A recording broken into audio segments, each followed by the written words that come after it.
जातीय स्तर पर, लैंगिक स्तर पर, शहरी और ग्रामीण स्तर पर, हर जगह अनेक विषमताएं।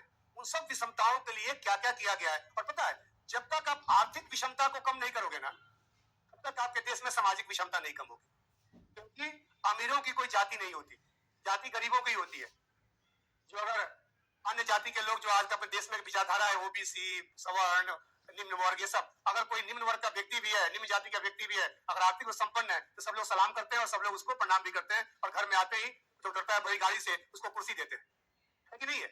यानी आर्थिक संपन्नता जो है वो क्या है, देश में गरीबी बेरोजगारी को दूर करना है। तो आपको पढ़ना है कि कौन कौन सी योजनाएं हैं, कौन कौन सी चीजें हैं, जो विस्तार से यहाँ पे चर्चा उनकी एक एक करके करूंगा, जिससे कि आपके दिमाग में क्लैरिटी है कि सामाजिक आर्थिक विषमता होती क्या है और सामाजिक आर्थिक विषमता को दूर करने के लिए सरकार ने क्या क्या कदम उठाए हैं, सरकार ने क्या क्या प्रयास करा। दूसरा टॉपिक दिया गया है सतत विकास। सेकेंड है इसमें सतत विकास।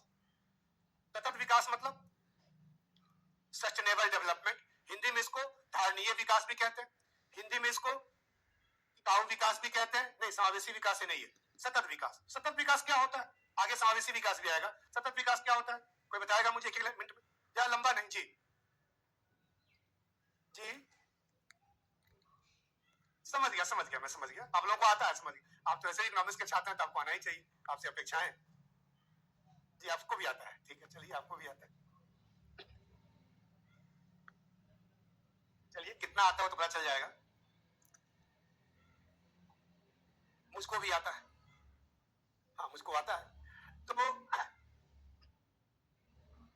सतत विकास होता क्या, बड़ी परिभाषा है। देखो, मैं सरल भाषा में, क्योंकि यूपीएससी सरलता चाहती है, यूपीएससी सामान्य अध्ययन है, यूपीएससी गहन अध्ययन नहीं है, यूपीएससी ओपीडी है, यूपीएससी ओपीडी है, यूपीएससी ओपीडी है, यूपीएससी आईसीयू नहीं है, ध्यान रखना।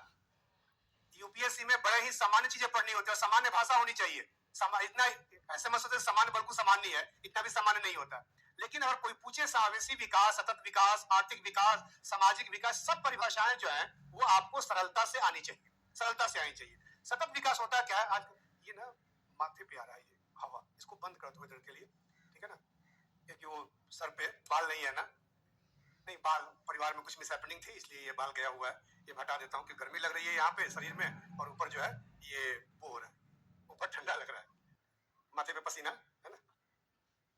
तो क्या कह रहा था मैं, सतत विकास होता क्या, सतत विकास, सतत विकास ये कहता है, बड़ी परिभाषाएं है इसकी, परिभाषाओं को छोड़ो, समझो दिमाग में, अगर दिमाग में समझ गया तो खुद से लिखने की कला विकसित करनी है। और मैं जब मुख्य परीक्षा पे आता हूं तो मैं लेखन शैली पे बहुत काम करता हूं, और निश्चित तौर पे आपको लेखन शैली बेहतर करना होगा, और लेखन शैली बेहतर करेंगे तभी जाके इस एग्जाम को बेहतर तरीके से क्वालिफाई करेंगे। आपको पीटी के लिए क्या करना है, क्या नहीं करना है, और मेंस के लिए क्या करना है, क्या नहीं करना है, वो बहुत महत्वपूर्ण है। और ध्यान रखिएगा, मैं यहाँ सिर्फ पढ़ाने नहीं आया हूँ, बल्कि मैं यहाँ बनाने आया हूँ, हमेशा ध्यान रखिएगा कि पढ़ाना और बनाना में अंतर होता है। पढ़ते सबको यहाँ, बनते बहुत कम लोग हैं, और बनने के लिए मैं पहले कह दिया हूँ, सिर्फ पढ़ाई आवश्यक नहीं है, पढ़ाई को उस तरीके से करना आवश्यक है, और तभी जाके इस एग्जाम को क्वालिफाई करेंगे। मैं नहीं कहता कि मेरे पास क्षमता की मैं ही बना दूंगा, लेकिन निश्चित तौर पर मेरी बताई हुई बातों को ध्यान से पढ़ेंगे तो निश्चित तौर पर इस एग्जाम के नजदीक पहुंच जाएंगे। निश्चित तौर पर आप जितना तैयारी कर रहे हैं उससे थोड़ा बेहतर करके आप इसके एग्जाम के नजदीक पहुंच जाएंगे।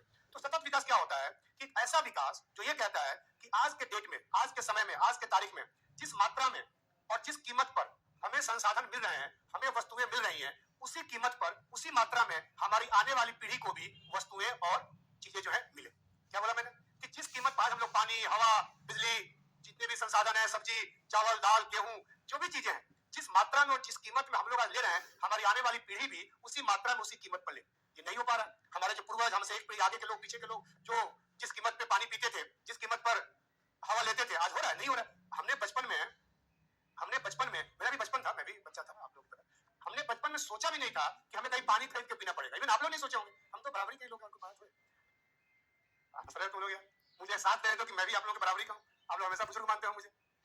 अभी बाल होता तो मैंने युवा अवस्था में, हम अपने गृहस्थ आश्रम में जब जाएंगे तो हम पानी खरीद के पिएंगे। आज देश में, शहरों में बड़ी आबादी जो है, 60-70% आबादी जो पानी खरीद के पी रही है। गांव में 10-20% लोग पानी खरीद के पी रहे हैं या फिल्टर लगा रखे हैं घर में, है कि नहीं है? क्यों? क्योंकि हमने विकास तो किया है, हमने आर्थिक विकास किया है, हम चांद पे पहुंच रहे हैं, लेकिन हवा को गंदा कर रहे हैं। आज दिल्ली के हर घरों में, हम लोग घर में एयर प्यूरिफायर आ गया, इतने बड़े बड़े, आप कितना मशीन लगाए घर में, अब एयर प्यूरिफायर आ गया कि हवा वहां दिख रही हो, नीचे में आ रहा होगा।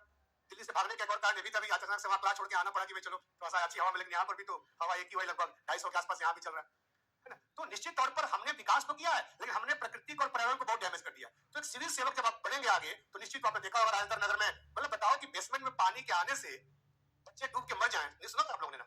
ये कितनी आश्चर्य की बात है, बड़े बच्चे, छोटे बच्चे नहीं। यूपीएससी के 25-26 साल के छात्र पानी बेसमेंट में आने से क्यों? ये आपने विकास को गलत मोड़ दे दिया आपने। पूरा शहर गंदा हो गया, पूरा नाला गंदा हो गया, कचरा बन गया। तो हम विकास तो कर रहे हैं, लेकिन हम विकास के साथ साथ अपने प्रकृति को, अपने पर्यावरण को नुकसान कर रहे हैं। इसलिए सतत विकास में उन चीजों को पढ़ना पड़ेगा। सतत विकास वैसे इकोलॉजी एनवायरनमेंट का टॉपिक है, ये टॉपिक आपका पारिस्थितिकी और पर्यावरण का है, लेकिन यहाँ पर इस टॉपिक की बात होगी, संक्षेप में ही होगी, जो हमें आर्थिक विकास के बाद सामाजिक विकास के चलते सतत विकास के मुद्दे आ रहे हैं। इसलिए मुद्दों को यहाँ पढ़ना पड़ेगा, जिससे कि आप जब सेवा में जाएं, हर चीज को ये सोचना है, क्योंकि यूपीएससी उसी लोग को लेता है कि जो छात्र आज पढ़ता है और इसके उपयोग करने की क्षमता होती है। ध्यान रखना, यहाँ पर इस एग्जाम में इस लाइन को जो बोलते रहता हूँ दिमाग में रखो, या कहीं लिखते रहना अपने दिमाग में, या पेपर पे लिख लो, पेपर पे लिख लो। इस एग्जाम में सिर्फ आपके ज्ञान की चेक नहीं होती है, ये एग्जाम सिर्फ ज्ञान को चेक नहीं करता है, ये एग्जाम में चेक होता है कि आपके अंदर चीजें हैं कि नहीं है, कि जब सेवा में जाएं तो उन चीजों को सही से इंप्लीमेंट कर पाए। इसलिए आपको चेक किया जा रहा है इस एग्जाम में। और उसी जो छात्राएं निकल जाए, मैं बात करूंगा अभी थोड़ी देर में हिंदी इंग्लिश मीडियम में क्या समस्याएं आ रही है, इंग्लिश मीडियम के छात्र क्यों ज्यादा बाजी मार रहे हैं, हिंदी मीडियम को कहां चूक हो रही है, जबकि हमारी संवेदना हमेशा हिंदी मीडियम से आती है। वैसे मैं अंग्रेजी माध्यम में पढ़ाता हूं, लेकिन संवेदना और जो अपनापन जो है, क्योंकि मेरा भी बैकग्राउंड हिंदी मीडियम का है, तो निश्चित तौर पर ये बहुत आवश्यक है कि आप इस एग्जाम के रणनीति को समझें, एग्जाम में कैसे सफलता प्राप्त उसको समझें। क्योंकि पहली क्लास है, मैं 1-1.5 घंटे तक आप बोर करना माने या जैसे माने, मैं इस एग्जाम के कुछ बारीकियों को, चाहे पीटी के लिए, चाहे मेंस के लिए, चाहे इंटरव्यू के लिए, वो आपको समझाने का प्रयास करूंगा, और तब जो है आपको मैं सिलेबस की शुरुआत करूंगा और पाठ्यक्रम की शुरुआत करूंगा। तीसरा दिया है टॉपिक आपका गरीबी, पॉवर्टी। भारत की एक बहुत बड़ी समस्या है गरीबी, हम सबने सुना है। गरीबी क्या है, गरीबी क्यों है? गरीबी एक टॉपिक है जो आपके प्रीलिम्स में दिया हुआ है, मेंस में नहीं दिया हुआ है। लेकिन मेंस में बेरोजगारी दिया गया है, प्रीलिम में गरीबी दिया गया है, प्रीलिम में बेरोजगारी नहीं दी मैंने। लेकिन ध्यान रखिए, हम लोग यहाँ पर भी प्रीलिम में भी गरीबी और बेरोजगारी पढ़ेंगे, और वहां पर भी हम लोग गरीबी और बेरोजगारी पढ़ेंगे, भले वो दिया है नहीं दिया, क्योंकि क्वेश्चन उससे आए हैं। यहाँ पे बेरोजगारी नहीं है, और सीधे क्वेश्चन बेरोजगारी से कई बार पूछा गया है। मैं दिखाऊंगा आप लोगों को क्वेश्चन, मेरी जो क्लासेज होगी क्वेश्चन बेस्ड होंगी, कि कैसे कैसे क्वेश्चन आए हैं, कैसे कैसे क्वेश्चन आते हैं, इनकी चर्चा होगी। बाई वन गेट वन है काम, है ना? एक पढ़ो दूसरा मिल जाए फ्री में, है ना? तो ध्यान रखना, मैं चुप रहूंगा, धीरे से भी नॉलेज आएगा, कोई बात नहीं। तो मेरी आवाज इतनी ऊंची है कि बाकी किसी की आवाज नहीं है यार, ये सब मत। इकोनॉमिक्स के लिए सोर्सेज, यार शुरुआत ही नहीं किया हूं, क्यों सोर्सेज कहते हैं?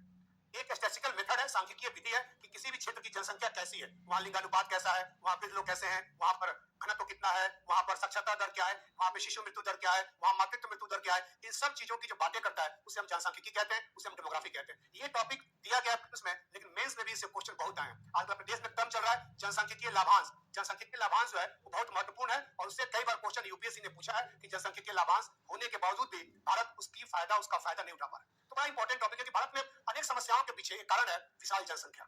ध्यान रखना, जनसंख्या हमेशा बोझ नहीं होती है, जनसंख्या हमेशा बर्डन नहीं होती है, लेकिन जनसंख्या कई बार बोझ हो भी जाती है। अगर जनसंख्या शिक्षित ना हो, अगर जनसंख्या स्वस्थ ना हो, अगर जनसंख्या कुशल ना हो, स्किल डेवलपमेंट नहीं होगा, तो जनसंख्या बेकार हो जाएगी। तो सरकार द्वारा, मित्र आप लोगों को बात करना है, आपको बात करना है, बाहर चले जाइए, मैं 11 बजे फ्री होऊंगा, आप आ जाइएगा ऑफिस में, 2 घंटे फिर पढ़ा दूंगा। मैं तरीका, मैं नहीं आपको गुस्सा नहीं लेता कि मतलब इतना फीस देकर के आप बात कर रहे हैं, कोई मतलब नहीं। आप लोगों सबको कह रहा हूं कि फीस देकर बात क्यों करेंगे यार? यहाँ मैं बोलने के लिए आया हूं, आप सुनने के लिए आए। अगर आप बोलना शुरू कर देंगे, मैं सुनना शुरू कर दूंगा, हमारी प्रतिक्रिया उलट भी हो जाएगी और सफलता नहीं मिलेगी। और आप बात करते हैं तो मुझे दिख जाता है, और मैं बड़ा सेंसिटिव आदमी हूं, क्लास में होता हूं तो क्लास में होता हूं, मेरे फोन नहीं आएंगे, मेरा कोई नहीं है, 20 लोग परिवार में लिखा है, कोई नहीं मेरा।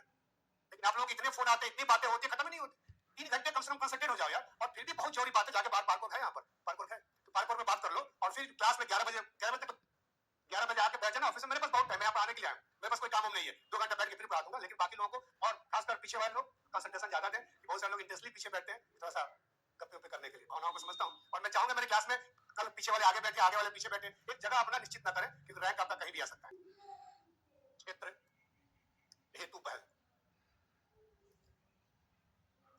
मतलब क्या है कि समाज, सरकार ने जो योजनाएं शुरू की, सरकार ने जो नीतियां बनाई है, सरकार ने जो कार्यक्रम बनाए हैं, चाहे गरीबी के लिए, चाहे रोजगारी के लिए, चाहे शिक्षा के लिए, चाहे स्वास्थ्य के लिए, चाहे कुपोषण के लिए, इन सब के लिए योजनाएं बनाई गई हैं, उन योजनाओं से संबंधित क्वेश्चन यहाँ पर आपको टॉपिक करना होगा, और सब टॉपिक में इंक्लूड रहेगा। तो 6 टॉपिक आपके मेंस प्रीलिम्स में दिए गए हैं, जो बड़ा टॉपिक है, लेकिन इसके अंदर बहुत सारी चीजों की बात मैं करूंगा। अब ध्यान दें, इसमें कहीं पे बैंकिंग नहीं दिया गया है, कहीं से राजकोषीय नीति नहीं दिया गया है, कहीं से मौद्रिक पॉलिसी नहीं दिया गया है, कहीं से आरबीआई नहीं दिया गया है, कहीं से विदेशी व्यापार नहीं दिया गया है, विदेशी निवेश नहीं दिया गया है। वो सब चीजें यहाँ पर सब जगह इंक्लूड है। तो उसके बेस पर हमने रणनीति बनाई है, और उस रणनीति के हिसाब से आपको आगे काम करना होगा, और निश्चित तौर पर काम करेंगे तो 70-80% क्वेश्चन जो है वो निश्चित तौर पर आप अपने एग्जाम के लिए कर पाएंगे। अब मैं बात करूं कि विगत वर्षों में कितने कितने क्वेश्चन जो है यूपीएससी ने इकोनॉमिक्स से पूछा है। तो अगर कुछ 4-5 वर्षों का, विगत वर्षों में पूछे गए प्रश्नों की संख्या, से भारतीय अर्थव्यवस्था के खंड से। आप लोग को पता होगा कि प्रीलिम का सिलेबस कब चेंज हुआ? 2011 में चेंज हुआ। तो आपको पैटर्न को 11 के बाद ही देखना है। तो अगर 2024 में बात करूं मैं, तो 2024 में 19 क्वेश्चन आए हैं। 2023 की बात करूं मैं, तो 2023 में 16 क्वेश्चन आए हैं। और 2022 की बात करूं मैं, तो 22 में 17 आए थे। 2022 में 17 आए थे। 2021 में 15 आए थे। और 2020 में जो क्वेश्चंस थे वो थे आपके 21। ऐसे ही अगर देखेंगे तो पूरा नहीं लिखूंगा पूरे वर्षों का, लेकिन ये 5 वर्षों का बताया मैंने, ये आए हैं। यानी ऑन एन एवरेज कह सकते हैं कि 15 से 20 क्वेश्चन जो है वो इकोनॉमी से आया हुआ है। ध्यान रखें कि ये जो नंबर्स हैं एक तो घट बढ़ सकते हैं। कोई शिक्षक के क्लास में 20 आएगा, किसी में 18 आएगा, ये किसी में 17 आएगा, किसी में 15 आएगा। एक दो क्वेश्चन घट बढ़ सकते हैं। क्यों? क्योंकि हर टीचर की क्लास की अलग स्ट्रेटजी होती है। अब जैसे जो कोई आर्टिकल से क्वेश्चन आया है, वो आर्टिकल टेक्स्ट में पढ़ाया है मैंने, वो आर्टिकल मैंने जीएसटी में पढ़ाया है, वो आर्टिकल मैंने